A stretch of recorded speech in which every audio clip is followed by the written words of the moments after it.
Hello students, this is Dr. Sachin Goswami and I welcome you on our YouTube channel Literary Brain.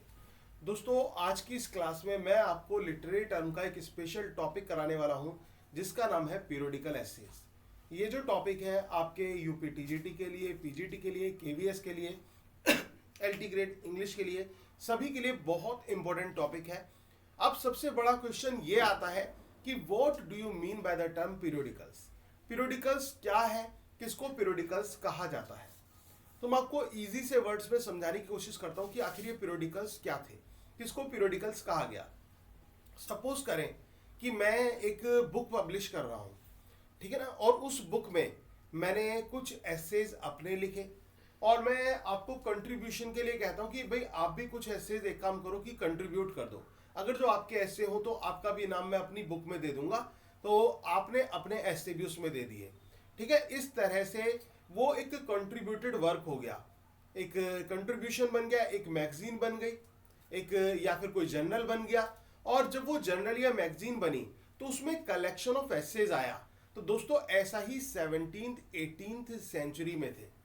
17th-18th century में specially Joseph Addison और Richard Steele की जब हम बात करते हैं तो उनके जो एक कलेक्शन ऑफ वर्क बना, specially the magazines Tatler and the Spectator, उनकी मैगजीन्स थी, उनमें उनका जो कंट्रीब्यूशन था वो दोस्तों वो क्या कहलाया, वो पीरियोडिकल्स कहलाया। क्या कहलाया, उसे पीरियोडिकल्स कहा गया। आई होप कि अब आपको आसान शब्दों में समझ में आया होगा ना कि पीरियोडिकल्स क्या होता है, क्योंकि अगर जो आपको बेस ही नहीं पता तो फिर कुछ नहीं पता। और मैं आपसे हमेशा कहता हूं कि बिल्कुल डेप्थ में जाके अच्छी तरह से पढ़ना है, चीजों को एंजॉय आपको करना है। तो और लिटरेचर को जितना आप एंजॉय करेंगे उतनी लिटरेचर आपको अच्छी लगेगी। तो बात हम करते हैं पीरियोडिकल्स की। The development of journalism in the 18th century brought into being another kind of essay. जो डेवलपमेंट हुआ किसका, जर्नलिज्म का, पत्रकारिता का जो एक तरह से डेवलपमेंट हुआ, कब हुआ, 18th सेंचुरी में, 18वीं शताब्दी में। वो एक अलग प्रकार के एसेज लेकर आया जिसको क्या कहा गया, द सोशल और पीरियोडिकल एसे। अगर एग्जाम में ये आ जाए कि इसको पीरियोडिकल एसेज को दूसरा क्या कहा जाता है, आपका आंसर होगा सोशल एसेज। सोशल एसेज और पीरियोडिकल एसेज। इसके बाद it is so called because it selected topics of social concern and appeared in periodicals. ऐसा क्यों कहा जाता है, क्योंकि इसमें जो टॉपिक्स थे ना वो किसके थे, सोशल कंसर्न के टॉपिक थे। और सोशल कंसर्न के टॉपिक अपीयर्ड कहाँ हुए थे, पीरियोडिकल्स में अपीयर्ड हुए थे, इस वजह से इनको पीरियोडिकल्स कहा गया।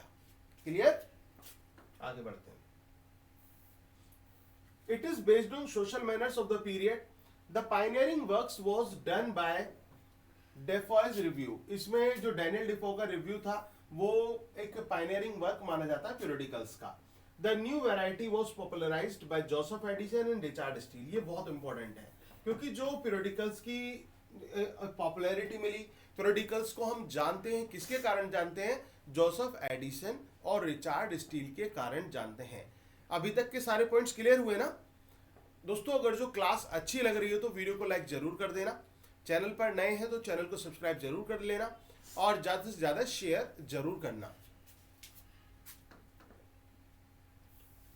Richard Steele and Joseph Addison contributed their essays to the periodicals the Tatler and the Spectator. ये क्वेश्चन एक ऐसा क्वेश्चन है जो अक्सर एग्जाम में आता है कि रिचर्ड स्टील और जोसेफ एडिसन ने अपना जो कंट्रीब्यूशन दिया था वो किस में दिया था, वो टैटलर में दिया था और स्पेक्टेटर में दिया था। किस किस में दिया था, टैटलर और स्पेक्टेटर में उन्होंने अपना कंट्रीब्यूशन दिया था। इसके बाद these periodicals survived for only 4 years but they made the essay very popular।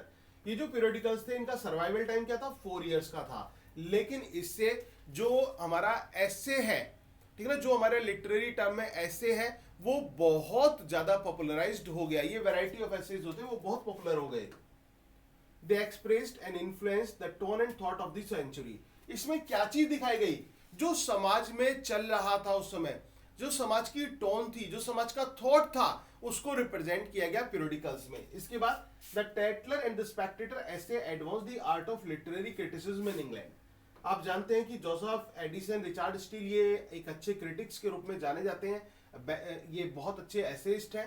तो इससे किस चीज की एडवांसमेंट हुई, आर्ट ऑफ लिटरेरी क्रिटिसिज्म। जो इंग्लैंड में लिटरेरी क्रिटिसिज्म था ना वो बढ़ गया। किसके कारण? पीरियोडिकल्स के कारण, पीरियोडिकल एसेस के कारण। अब आगे देखिए, These periodicals aimed at bringing the philosophy, ये पॉइंट बहुत बहुत इंपॉर्टेंट है, very very most important point है। ये क्वेश्चन पूछ लिया जाता है कि ये जो पीरियोडिकल्स थे इनका एम क्या था? Bringing the philosophy out of closets. जो फिलोसफी, जो हमारी थॉट थी, जो हमारा एक विचारधारा थी, जो हमारे प्रिंसिपल्स थे, वो केवल कहां तक बंद थे?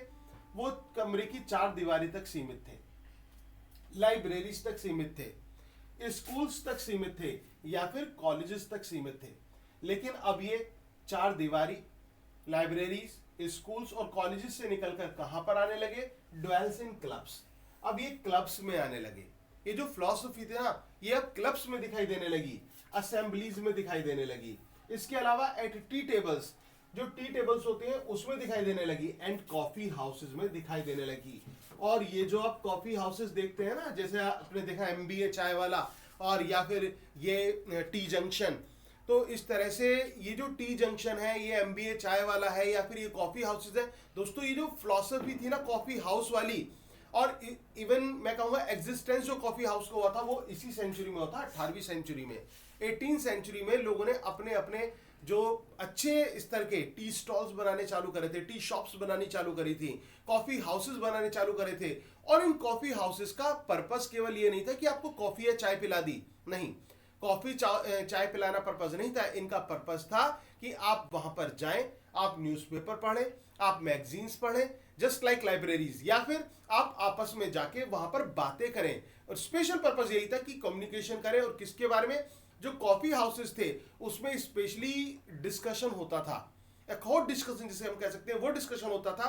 किसके बारे में? पॉलिटिक्स के बारे में डिस्कशन होता था, एजुकेशन के बारे में डिस्कशन होता था, हमारे सोसाइटी के बारे में डिस्कशन होता था, सोशल कंसर्न को लेकर डिस्कशन होता था। इन सभी चीज़ों को लेकर वो डिस्कस करते थे। लिटरेचर हो, आपका इकोनॉमिक कंडीशन हो, मतलब किसी भी तरह की स्थिति, जिसका जो फील्ड ऑफ इंटरेस्ट था वो उस पर डिस्कशन वहां पर करते थे।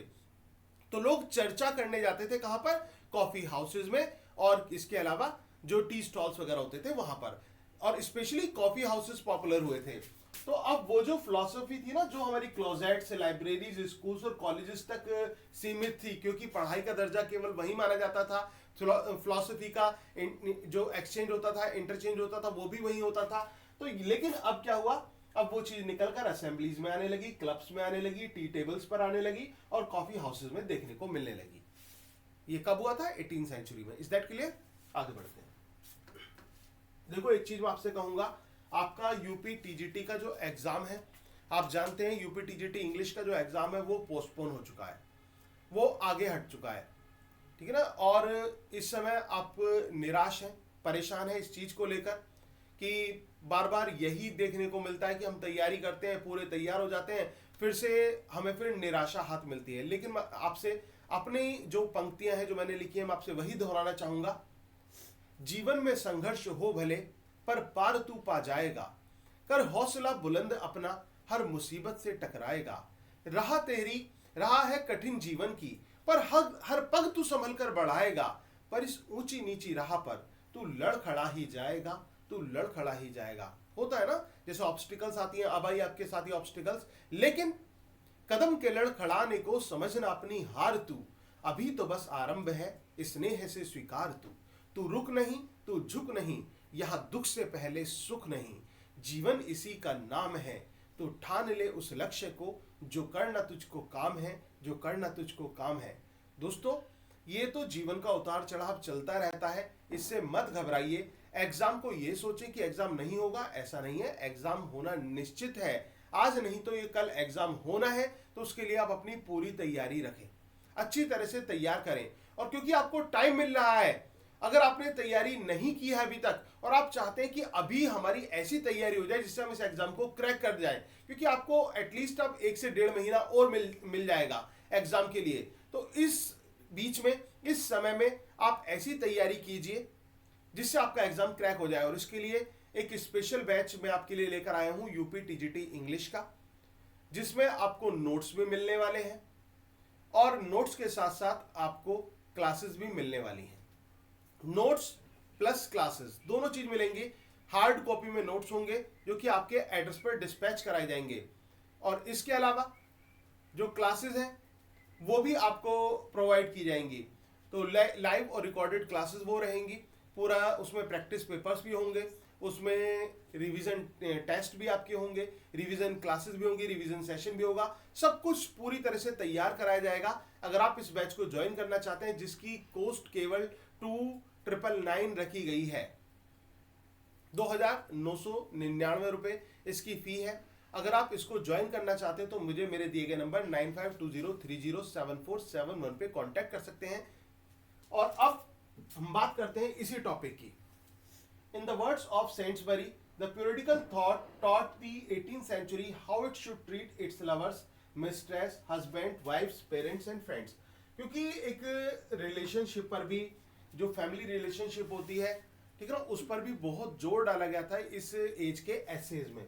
तो उसमें सेंट्सबरी क्या कहते हैं, सेंट्सबरी कहते हैं पीरियडिकल्स ने लोगों को बताया, समझाया किस चीज के बारे में, कि एक व्यक्ति को कैसे ट्रीट करना चाहिए अपने लवर्स के साथ, अपनी मिस्ट्रेस के साथ, अपने हस्बैंड्स के साथ, अपनी वाइफ्स के साथ, अपने पेरेंट्स के साथ और अपने फ्रेंड्स के साथ कैसे ट्रीटमेंट उनको करना चाहिए, किस तरह से उनको ट्रीट करना चाहिए, ये पीरियडिकल्स में था। इसके बाद despite being personal experiences, there is nothing personal in the periodical essays. Personal experiences को रिप्रेजेंट किया गया है पीरियडिकल एसेज में, लेकिन फिर भी कुछ पर्सनल नहीं है, क्योंकि वो बेस्ड किस पर है, सोशल कंसर्न को लेकर लिखे गए थे। सोशल कंसर्न पर ज्यादा फोकस किया गया था पीरियडिकल्स में। The next important essay essayist is Dr. Johnson, who contributed essays to his own periodicals, The Rambler and the Idler। देखो, रिचार्ड स्टील और जोसेफ एडिसन की तो हमने बात कर ही ली। इसके अलावा पीरियडिकल्स में एक फेमस एसेइस्ट और निकल कर आते हैं, जिनका नाम क्या है, डॉक्टर जॉनसन। डॉक्टर जॉनसन, जिनको आप एक फेमस क्रिटिक के रूप में जानते हैं, एक अच्छे आलोचक रहे इंग्लिश के, contributed essays to his own periodicals. इन्होंने अपने खुद के पीरियडिकल्स बनाए, जिसमें कंट्रीब्यूट किया एसेज को, किसको, the Rambler and the idler को। इनके पीरियडिकल्स थे ये। तो ये आपका पीरियडिकल्स जो एसेज था, ये टॉपिक आपका कंप्लीट हुआ। एक बार मैं फिर से आपको रिवाइज करा देता हूं, जिससे आपको आसानी से समझ में आ जाए। देखिए, ये जो डेवलपमेंट हुआ था जर्नलिज्म का 18वीं शताब्दी में, इससे एक अलग प्रकार के एसेज हमें देखने को मिले, जिसको सोशल और पॉलिटिकल एसेज का नाम दिया गया। और इसे सोशल और पॉलिटिकल इस वजह से कहा गया क्योंकि इसमें सोशल मैनर्स को रिप्रेजेंट किया गया था। इसमें जो पायनियरिंग वर्क था वो किसका था, ये डिफॉय का था। इसके बाद जो न्यू वैरायटी थी वो पॉपुलराइज्ड किसके द्वारा हुई, जोसेफ एडिसन और रिचार्ड स्टील के द्वारा इसको पॉपुलैरिटी मिली। रिचार्ड स्टील और जोसेफ एडिसन ने अपने एसेज को कंट्रीब्यूटेड किया था टेटलर और स्पेक्टेटर पीरियडिकल्स में। ये जो पीरियडिकल्स थे ये केवल सर्वाइव किए 4 इयर्स के लिए, लेकिन इससे जो एसे का जो स्कोप था वो बहुत पॉपुलर हो गया। इसमें समाज के टोन और थॉट को रिप्रेजेंट किया गया। टेटलर और स्पेक्टेटर जो एसेज थे, उन्होंने लिटरेरी क्रिटिसिज्म को इंग्लैंड में बढ़ावा दिया था। और इन पीरियडिकल्स का एम क्या था, वो जो फिलॉसफी जो 4 दीवारी के अंदर कैद थी, जो लाइब्रेरीज के अंदर कैद थी, स्कूल्स के अंदर कैद थी, कॉलेजेस के अंदर कैद थी, वो अब कहां पर आ गई, वो क्लब्स में आ गई, असेंबलीज में आ गई, टी टेबल्स पर आ गई और कॉफी हाउसेज में आ गई। सेंट्सबरी के शब्दों में अगर जो हम कहें तो ये जो पीरियडिकल्स थे, इन्होंने 18वीं शताब्दी में लोगों को समझाया कि lovers, mistresses, husbands, wives, parents और फ्रेंड्स के साथ कैसे ट्रीट करना चाहिए, यानी कि रिलेशनशिप्स वैल्यूज होती हैं उन पर भी जोर दिया गया। पर्सनल होने के बावजूद भी इन एसेज में कुछ पर्सनल नहीं था, क्योंकि ये सोशल कंसर्न को रिप्रेजेंट करते हैं। और एक मोस्ट इंपोर्टेंट एसेइस्ट और रहे, जिनका नाम था डॉक्टर जॉनसन, जिन्होंने अपने पीरियडिकल्स को कंट्रीब्यूटेड किया, अपने पीरियडिकल्स को रैम्बलर और आइडलर में। तो ये हमारा पीरियडिकल एसेज का टॉपिक कंप्लीट हुआ। आई होप कि आपको समझ में आया होगा। अगर दोस्तों क्लास अच्छी लगी हो तो वीडियो को जरूर लाइक कर देना, ज्यादा ज्यादा शेयर करना, और UP, TGT, PGT, KVS, NVS, DSSB यानी कि लिटरेचर इंग्लिश से जुड़े हुए किसी भी तरह के टॉपिक के लिए हमारे चैनल को ज्वाइन जरूर कर लें, इसको सब्सक्राइब जरूर कर लें। और अगर आप यूपी टीजीटी के एग्जाम को एक बार में क्रैक करना चाहते हैं और अच्छी तरह से अपनी तैयारी करना चाहते हैं, तो हमारा जो नया जो बैच है दोस्तों, जिसमें आपको नोट्स और क्लासेस दोनों मिल रहे हैं, उसको भी जरूर ज्वाइन करें। इसको ज्वाइन करने के लिए मुझे मेरे दिए गए नंबर 959520307471 इस नंबर पर आप मुझे व्हाट्सएप कीजिए, कॉल कीजिए, इस पर आप मुझे कांटेक्ट कर सकते हैं। Thank you very much. Yours, Dr. Sachin Goswami.